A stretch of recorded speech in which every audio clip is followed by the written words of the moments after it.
Is freedom of speech at one of the greatest universities in the world at risk? That's certainly the view of more than 40 academics who've got involved in a row at Oxford University. It centres around Professor Kathleen Stock. Now, she's due to speak at the Oxford Union, but some students claim she's transphobic. Dr. Mary Dowda is one of the people who have actually backed Stock. The trouble is that if we go on deplatforming everyone under the pretext that their ideas are not acceptable, then where is the exposition to ideas? Where is the debate? Where is the intellectual growth that a university is supposed to foster and nurture? Thankfully, we live in a country where, in comparison with other places in the world, we do have a lot of freedom. However, it shouldn't be something that we take for granted. And there is no reason why we should not be able to discuss with people whose ideas can seem unpalatable, unfashionable, or whatever. Because if these ideas are not out in the open, then they become demonized and changed. In my classroom, we do talk about matters that could be seen, well, unfashionable. But that's because we deal with texts, we deal with literature, and we can't address a text without exposing some concepts and interesting historical facts that might not be to the taste of everyone nowadays. There are many student societies who find a sort of legitimacy in condemning this or that, these ideas, this person. It gives them some visibility, it gives them a reason to exist, but ultimately it's absolutely not about intellectual growth and debate, it's just about the noise that they can create. So I don't think there would be anything wrong in telling students that it is absolutely fine to have challenging ideas and moments to discuss them.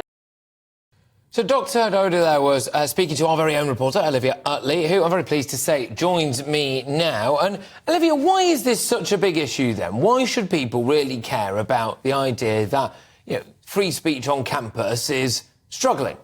Well, as Dr. Mary Dowda said there, that the issue in a general sense is that universities are supposed to be places where students are exposed to ideas which they find difficult, they think about it, they intellectually grow. But if student unions are simply saying that certain people's ideas are too extreme to be aired, then there is no chance to sort of challenge new ideas.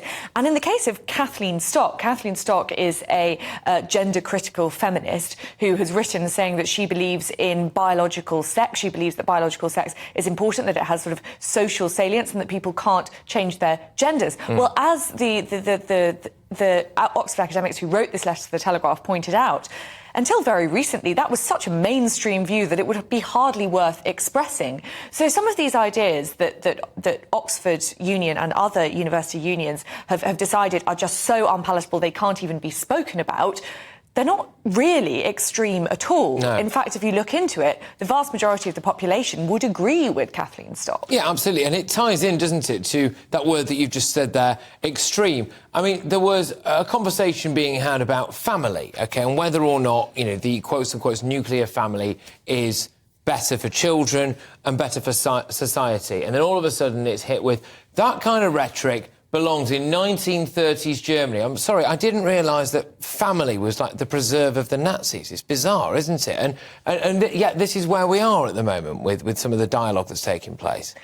Yeah, I mean, there are some ideas which I was at the NatCon conference, which I think is the speech that you're talking about. And of course, there are plenty of people who disagree with the idea that the sort of traditional nuclear family is necessarily the best way to raise a child.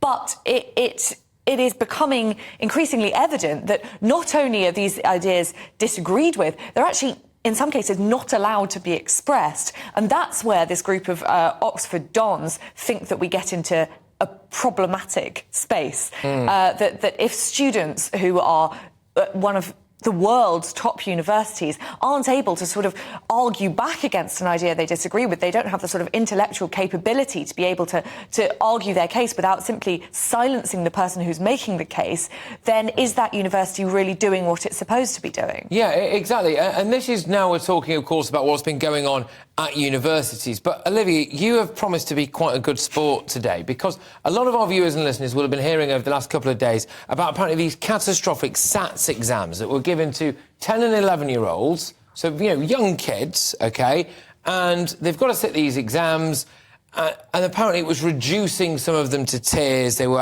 came out just in a puddle of themselves after this thing.